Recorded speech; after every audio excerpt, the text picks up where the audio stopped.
अस्सलाम वालेकुम dear students. Alhamd college of nursing Bakar से मैं हूं आपकी teacher Tahmina Batool. Health assessment के प्रीवियस 2 लेक्चर्स में हमने हेल्थ असेसमेंट के बेसिक कॉन्सेप्ट्स को स्टडी कर लिया था। हमारा आज का जो लेक्चर है वो फोकस करता है इंटरव्यू प्रोसेस पर। इस लेक्चर में हम देखेंगे कि हमारी नर्सिंग प्रैक्टिस में इंटरव्यू क्या होता है, किस तरह से उसको कंडक्ट किया जाता है, उसके प्रिंसिपल्स क्या होते हैं, पर्पज़ क्या होता है। तो ऑब्जेक्टिव्स में हमारे ऑब्जेक्टिव्स जो इंटरव्यू प्रोसेस पर फोकस करता है उसमें यही हमारे पास आ जाता है कि हमने देखना है explain the purpose, process and principles of interviewing. तो इंटरव्यू होता क्या है? इंटरव्यू जैसे नाम से पता चल रहा है कि इंटरव्यू जो है वो 2 या 2 से ज़्यादा लोगों के दरमियान में एक इंटरेक्शन होता है और पर्पसफुल इंटरेक्शन होता है कि हम जो भी इंटरव्यू कर रहे हैं, चाहे हम हेल्थ प्रैक्टिस में कर रहे हैं या हेल्थ प्रैक्टिस से हट के किसी जॉब रिलेटेड कोई इंटरव्यू है, तो उसका एक प्रोसेस होता है और उसका पर्पस भी होता है उसके साथ। तो इंटरव्यू में 2 पार्टीज़ होती हैं। एक पार्टी जो इंटरव्यू कंडक्ट कर रही होती है उसको हम इंटरव्यूअर बोलते हैं, और जो इंटरव्यू दे रहा होता है, जो कैंडिडेट या पेशेंट होता है, उसको हम बोलते हैं इंटरव्यूई। तो हमारे पास अब डेफिनेशन देख लेते हैं। It is goal directed purposeful interaction between 2 people. Goal directed होती है कि हमारा जो है इंटरव्यू का एक गोल होता है कि इंटरव्यू के एंड पे हमने एक अपना गोल अचीव करना होता है, और दूसरा पर्पसफुल होता है कि पर्पस भी होता है हमारे पास इंटरव्यू कंडक्ट करने के लिए। हम बिला वजह तो इंटरव्यू कंडक्ट नहीं करते। तो an interview is a conversation between 2 और more people where questions are asked by the interviewer to obtain information from the interviewee. कि 2 लोगों के दरमियान में एक कम्युनिकेशन प्रोसेस होता है जिसमें इंटरव्यूअर जो है वो क्वेश्चन पूछता है इंटरव्यूई से।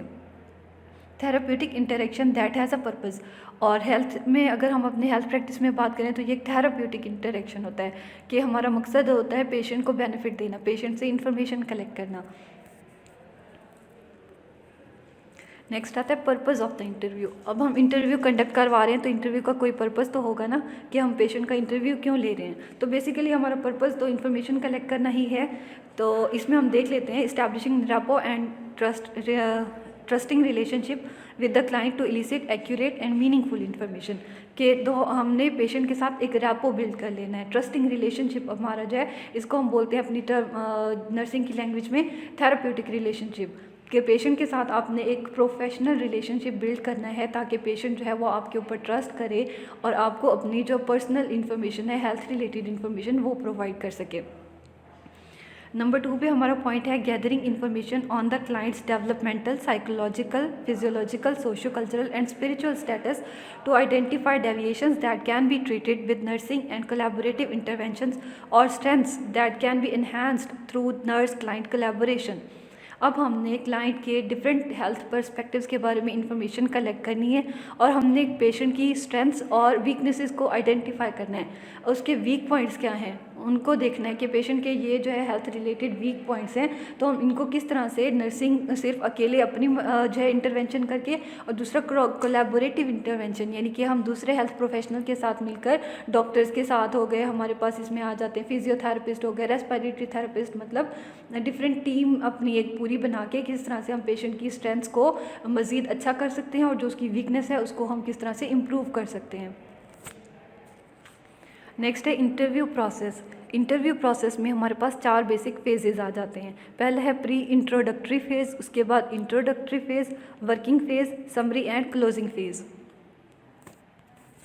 प्री इंट्रोडक्टरी फेज़, इसमें क्या होता है कि इंट्रोडक्शन से भी पहले एक फ़ेज़ होता है कि पेशेंट के पास जाने से पहले आप थोड़ा सा बैठ के सोच लेते हो कि मैंने क्या क्या इंटरव्यू में बातें क्या पूछनी है।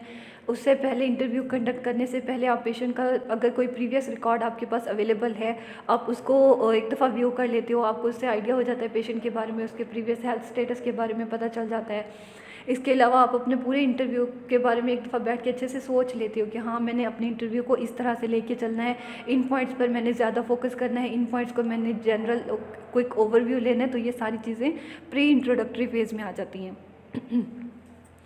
The nurse reviews the medical record before meeting with the client, यानी कि क्लाइंट को मिलने से पहले उसका प्रीवियस रिकॉर्ड रिव्यू कर लेते हैं। Knowing some of clients already documented biographical information may assist the nurse with conducting the interview, कि अगर पहले से आपके पास कुछ इन्फॉर्मेशन पड़ी है तो वो हमें इंटरव्यू में हेल्प करती है। If the client has been in the system for some time the record may reveal additional information. तो इससे हमें बेनिफिट ही हो जाएगा कि एक पेशेंट के पास जाने से पहले हमें उसके बारे में कुछ ना कुछ इन्फॉर्मेशन हो जाएगी, तो हम अपने इंटरव्यू को हमें डायरेक्शन मिल जाएगी कि किस तरह से लेके चलना है।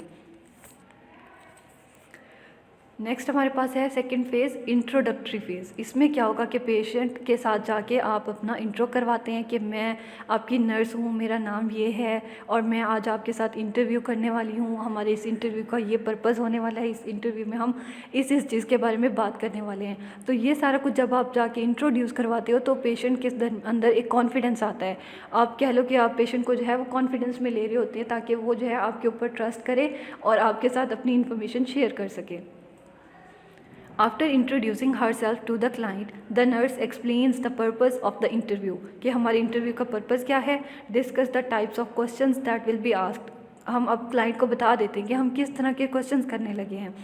Explains the reason for taking notes। अगर आप नोट्स ले रहे हो, इंटरव्यू कर रहे हो और साथ साथ आप नोट करते जा रहे हैं तो आप उसको ये भी बताएं कि मैं क्यों नोट कर रही हूँ। And assure the client that confidential information will remain confidential।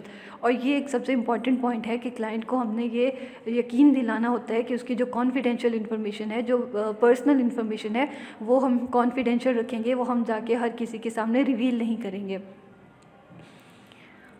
The nurse makes sure that the client is comfortable and has privacy. ये भी बड़ा इंपॉर्टेंट पॉइंट है कि क्लाइंट जो है वो कंफर्टेबल फील करे। जहाँ पर आप इंटरव्यू कंडक्ट करते हो प्राइवेसी होनी चाहिए, एक प्राइवेट स्पेस में जाके आप इंटरव्यू कंडक्ट करें ताकि क्लाइंट कंफर्टेबल और इजी फील करे, अपनी इन्फॉर्मेशन आपको प्रोवाइड कर दे। Conducting the interview at eye level with the client demonstrates respect and places the nurse and client at equal levels। अच्छा, अब ये है कि आपकी जो सिटिंग अरेंजमेंट है वो बहुत मैटर करती है इंटरव्यू में कि आपने जो है वो क्लाइंट के आई लेवल के साथ बैठना है कि ये ना हो कि आपकी सीट जो है वो कहीं ऊंची है और क्लाइंट का जो है वो सीट लेवल नीचे है। तो आपने आई लेवल पर रखना है ताकि एक इक्वालिटी का जो है वो सेंस आपको फील हो और क्लाइंट जो है ईजी फील हो। At this point in the interview, it is also essential for nurses to develop trust and rapport,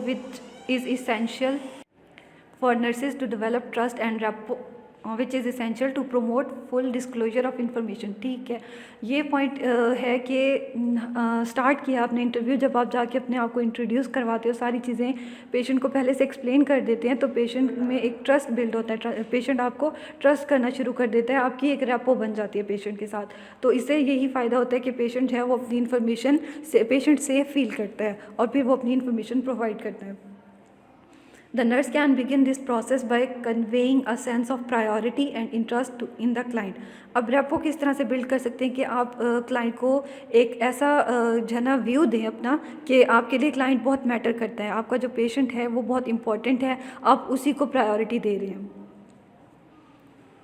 Developing rapport depends heavily on the verbal and non-verbal communication on the part of nurse।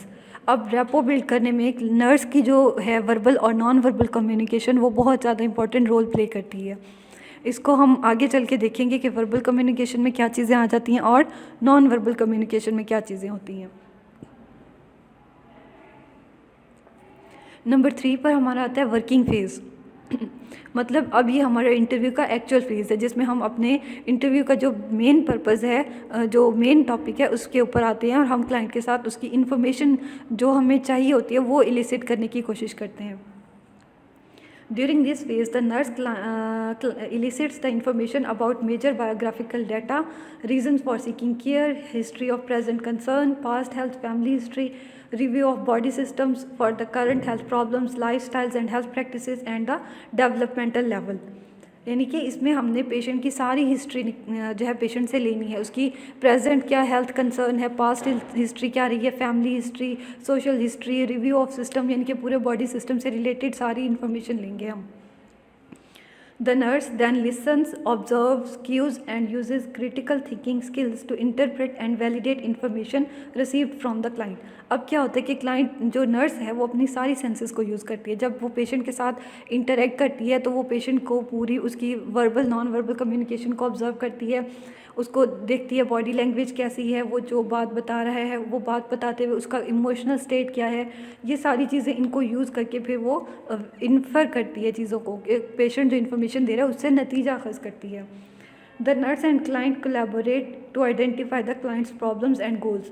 अब working phase में क्या होता है और basically हमारे interview का purpose भी तो यही होता है कि हमने जो है क्लाइंट की प्रॉब्लम्स को आइडेंटिफाई करना है और उसको सॉल्व करने की कोशिश करनी है। नंबर 4 है हमारा जो लास्ट फेज़ होता है इंटरव्यू का, समरी एंड क्लोजिंग फेज़। इसमें क्या होता है कि नर्स जो है वो समराइज़ करती है पूरे इंटरव्यू को। वो बताती है कि हमने आज इस बारे में बात की और आपने मुझे अपनी हेल्थ के बारे में ये चीज़ें बताई हैं। During the summary and closing, the nurse summarizes information obtained during the working phase and validates problems and goals with the client. क्या करती है, समराइज़ की है सारी इन्फॉर्मेशन जो कलेक्ट की है उसको समराइज़ कर देती है, उसको एक खुलासा पेश कर देती है। और दूसरा वैलिडेट करती है प्रॉब्लम्स एंड गोल्स को कि आपने मुझे ये इन्फॉर्मेशन दी है तो इसमें कोई गलती तो नहीं हुई, आपने ऐसा ही बताया है। मतलब एक दफ़ा डबल चेक कर लेती है कि जो इन्फॉर्मेशन कलेक्ट हुई है वो सही भी है या नहीं है। She also identifies and discusses possible plans to resolve the problem with the client. इसके अलावा प्रॉब्लम आइडेंटिफाई करने के बाद उस प्रॉब्लम को सॉल्व करने के लिए प्लान के ऊपर भी वर्कआउट करते हैं कि अगर हम ये इंटरवेंशन कर लें तो आपकी जो प्रॉब्लम है वो हल हो सकती है।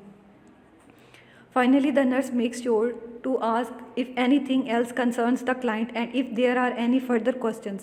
और लास्ट पे वो पूछ लेती है कि क्लाइंट जो है वो कोई और ऐसी चीज़ हो जो उसको परेशान कर रही हो या कोई और चीज़ के बारे में आप बात करना चाहते हैं या कोई और क्वेश्चन पूछना चाहते हैं तो वो भी हम डिस्कस कर लेते हैं।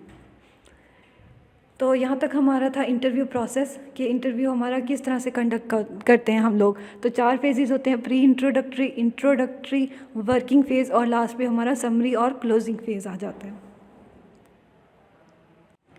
तो नेक्स्ट हमारा जो टॉपिक है इसमें हमारी टेक्निक्स आ जाती हैं स्किल्ड इंटरव्यू के लिए, यानी कि एक बेहतरीन अच्छा इंटरव्यू कंडक्ट करने के लिए कौन कौन सी ऐसी स्किल्स हैं जिसके ज़रिए हम अच्छा इंटरव्यू कंडक्ट कर सकते हैं।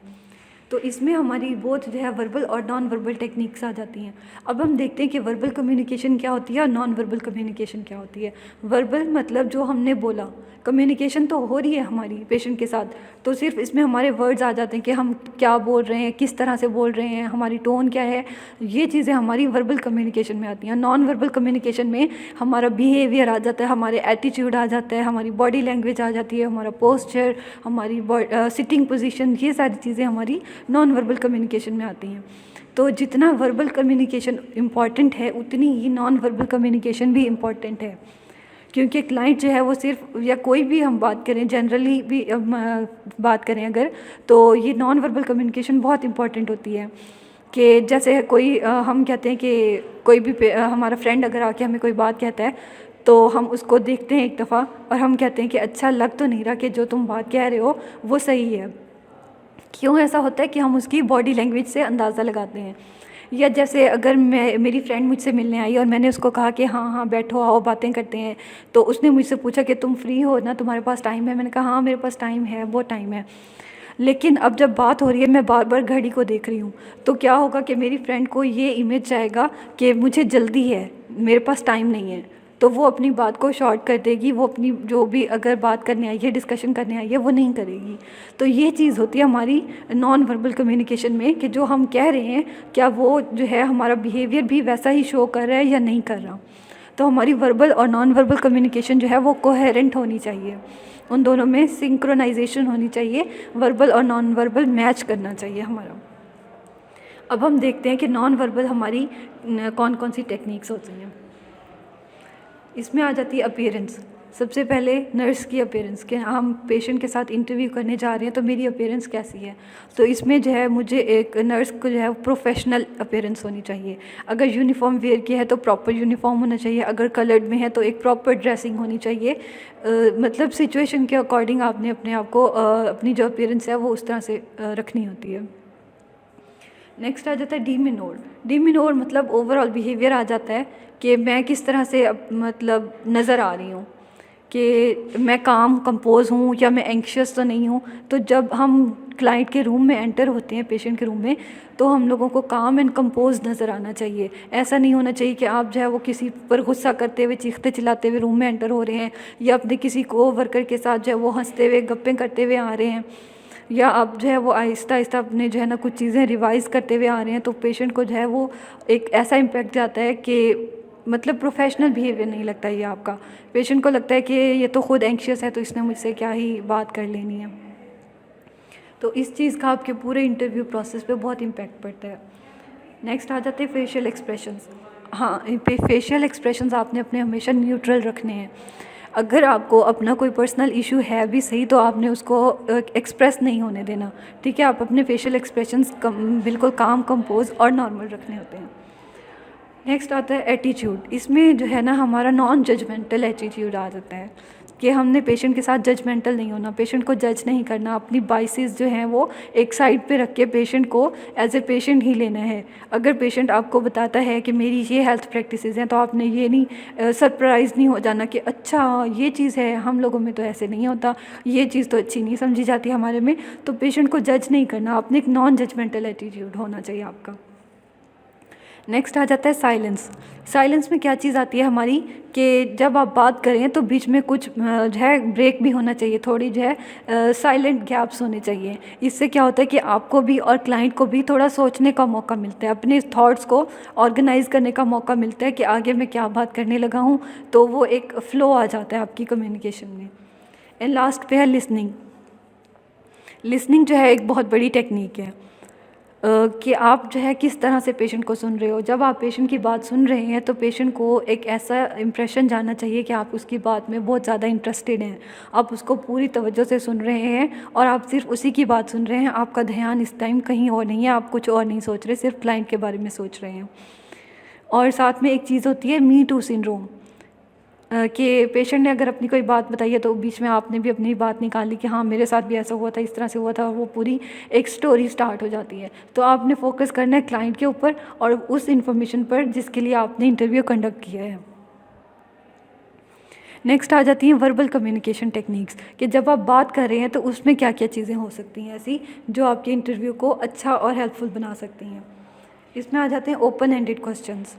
अब ओपन एंडेड क्वेश्चंस ऐसे होते हैं जो ब्रॉड क्वेश्चंस होते हैं, जिनके आंसर में पेशेंट जो है वो अपनी फीलिंग्स, अपनी परसेप्शंस शेयर करता है। जैसे आप पूछ लें पेशेंट से कि अच्छा अब आपको कैसा महसूस हो रहा है, तो वो एक बताएगा कि हाँ मुझे अच्छा महसूस हो रहा है, पहले मुझे सही नहीं लग रहा था, दिल घबरा रहा था मेरा, लेकिन अब मैं पहले से बेहतर हूँ। इस तरह से ये चीज़ जो है वो हमारी ओपन एंडेड क्वेश्चन में आ जाती है। और उसके बाद सेकेंड पे है क्लोज एंडेड क्वेश्चंस।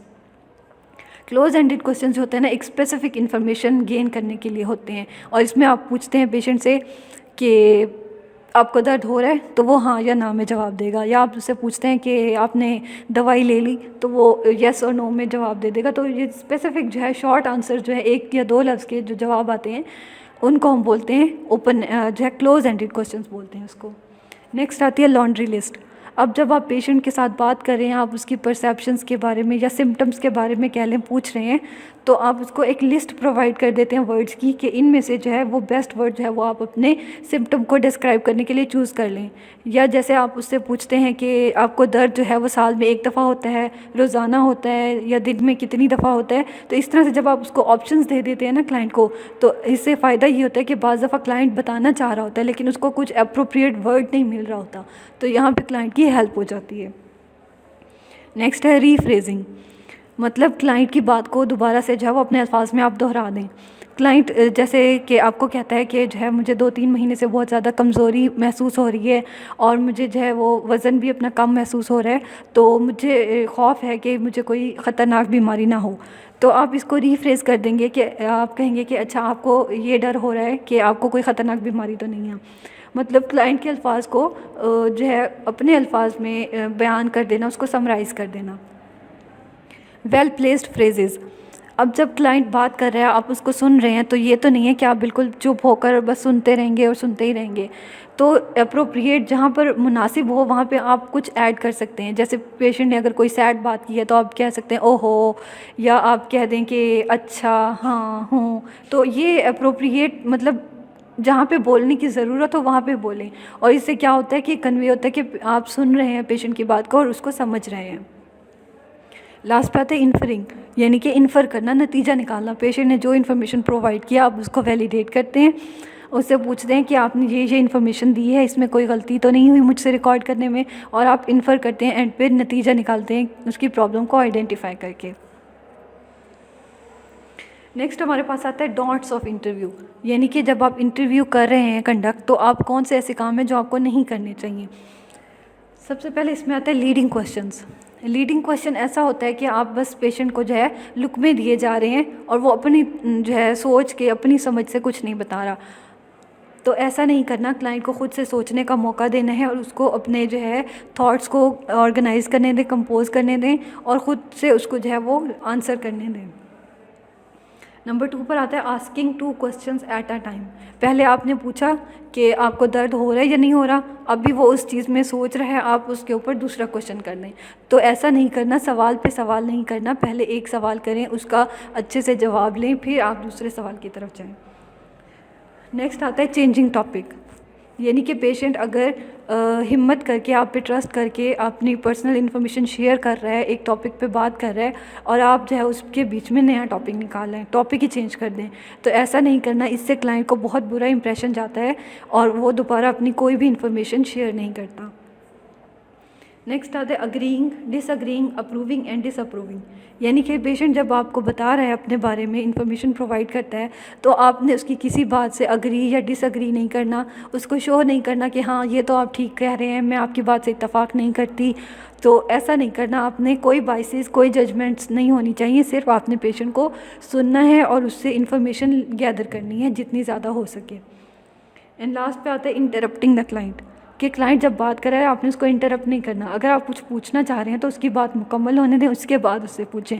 बीच में बात करते हुए क्लाइंट को इंटरप्ट ना करें, इससे ये होता है कि आपका जो चेन ऑफ थॉट्स होती है ना, वो डिसरप्ट हो जाती है। एक फ़्लो में आप चीज़ें सोच रहे होते हैं, बात करते जा रहे होते हैं, तो वो डिसरप्ट हो जाता है, आपका फ़्लो टूट जाता है। नेक्स्ट हमारे पास आ जाते हैं प्रिंसिपल्स ऑफ इंटरव्यू, कि जब हम इंटरव्यू कंडक्ट करने के लिए कुछ प्रिंसिपल्स भी तो होंगे ना जिनको फॉलो करना पड़ता है हमें, तो उसमें क्या क्या चीज़ें आ जाती हैं। तो सबसे पहले हमारे पास है rights. People have a right to health and health care, यानी कि हर इंसान का हक है कि उसको जो है हेल्थ और हेल्थ फैसिलिटीज़ मिलें, यानी कि हेल्थ जो है, बेसिक हेल्थ, वो हर इंसान का हक है। नंबर 2 पर हमारे पास आ जाता है balance. Care of individual patient is central but the health of population is also our concern, यानी कि एक इंडिविजुअल पेशेंट में और पूरी कम्युनिटी की हेल्थ में आपने बैलेंस रखना है। नो डाउट कि एक इंडिविजुअल, हर इंडिविजुअल पेशेंट की हेल्थ जो है वो हमारा प्रायोरिटी होती है, लेकिन हमने पूरी कम्युनिटी को भी लेके चलना है कि पूरी हमारी कम्युनिटी हेल्दी हो, सिर्फ एक या दो इंसान हेल्दी ना हो। नंबर 3 पर आता है कम्प्रीहेंसिवनेस। In addition to treating illness, we have an obligation to ease suffering, minimize disability, prevent disease and promote health. इसमें ये चीज़ आती है कि आपकी जो हेल्थ केयर है वो कॉम्प्रिहेंसिव होनी चाहिए। सिर्फ उसका मकसद जो है वो किसी भी बीमारी का इलाज ना हो, बल्कि अगर कोई डिसेबिलिटी है तो उसको जो है मिनिमाइज़ करने की कोशिश करें। कोई पेशेंट अगर फॉर एग्ज़ाम्पल माजूर हो गया है तो उसकी जो है वो आपने कोशिश करनी है कि वो उस माजूरी को साथ लेके अपनी ज़िंदगी जितने अच्छे तरीके से गुजार सकता है वो गुजार सके। या फिर इसमें आ जाते हैं ईज़ ऑफ सफरिंग के पेशेंट की, अगर आप जो बीमारी है या पेन है आप ठीक नहीं कर सकते तो आप उसको ईज़ करने की कोशिश करो, जितना ज़्यादा हो सके पेशेंट को कंफर्टेबल रखने की कोशिश करें। हेल्थ प्रमोट करें, डिजीज़ को प्रिवेंट करने की कोशिश करें कि डिसीज़ हो ही ना। तो ये सारी चीज़ें जो है वो हमारी पूरी हेल्थ केयर में आती हैं। सिर्फ़ और सिर्फ किसी बीमारी का इलाज कर देना ये हमारा हेल्थ कंसर्न नहीं होना चाहिए। Cooperation. Healthcare succeeds only if we cooperate with those we serve, each other and those in other sectors. यानी कि हमारा अपने पेशेंट्स के साथ, अपने कोवर्कर्स, कोलीग्स के साथ और जो दूसरे डिपार्टमेंट्स हमारे साथ कंसर्न्ड हैं उन सब के साथ हमने कॉपरेशन में चलना है। हमने उनके साथ उनको साथ लेकर चलना है, ताउन करना है, उनके साथ कॉम्प्रोमाइज़ करके चलना है। नेक्स्ट है improvement. Improving health care is a serious and continuing responsibility, यानी कि हर दफ़ा हर वक्त हमारी कोशिश ये होनी चाहिए कि जितना हो सके हम अपनी हेल्थ केयर को इम्प्रूव करें, हम बेहतर से बेहतर फैसिलिटीज़ प्रोवाइड कर सकें। सेफ्टी, इसमें आता है डू नो हार्म, यानी कि पेशेंट का हमने फ़ायदा तो करना ही करना है, लेकिन हमने कोशिश ये करनी है कि उसके फ़ायदे के चक्कर में ये ना हो कि जाने अनजाने में हम उसको कोई हार्म पहुँचाएँ, तो इसको भी अवॉइड करना है। लास्ट पर है ओपननेस, यानी कि ओपन होना है आपने पेशेंट के साथ। Being open, honest and trustworthy is vital in health care, यानी कि आपको अपने पेशेंट के साथ जो है वो ऑनेस्ट रहना है, उसके साथ सच बोलना है, उसको जो है उसकी जो इन्फॉर्मेशन है वो उसके कॉन्फिडेंशियल रखनी है। तो मतलब एक ईमानदारी से अपने पेशेंट के साथ चलना है आपने। यहाँ तक हमारा जो इंटरव्यू प्रोसेस था वो कंप्लीट हो गया है। इसमें आपको कोई भी क्वेश्चंस हो तो आप ज़रूर पूछेगा। एंड नेक्स्ट इंशाल्लाह हम अपने कल के लेक्चर में स्टडी करेंगे हेल्थ हिस्ट्री को।